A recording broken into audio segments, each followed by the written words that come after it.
All right, I just placed a sell limit order to sell 5 of my shares of PepsiCo at 175 or greater. So what that means is currently PepsiCo is trading at 173.23.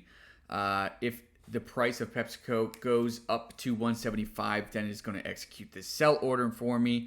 I don't have to be paying attention and manually do it. It's just going to do it by itself. So we're using Alpaca Markets API here with Python in order to do that. I'm going to show you how here in a second. So first thing we want to do is come to the API documentation, head over to the API reference where Alpaca has this set up. So it's very easy for us to create the request that is going to place this order. So like I said, we're going to be doing it for PepsiCo.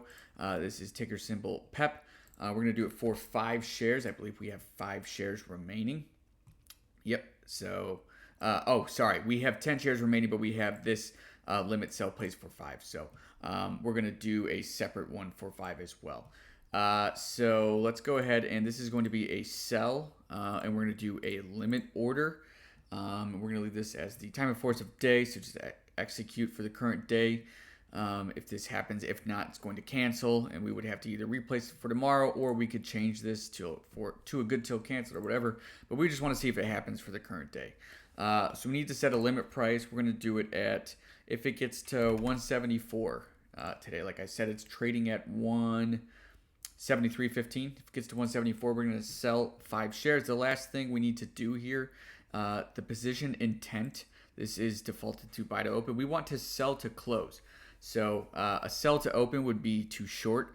A sell to close is to close a current position. So looks like we've got pretty much everything in the request set up. If you don't have your key and your secret key, head over to the dashboard. You can click to regenerate these keys if you don't have them stored somewhere safely, and just replace the key and the secret key, and this will automatically update the request right here. We'll copy that request. Head over to a Jupyter notebook. I'm going to remove that, paste this in here.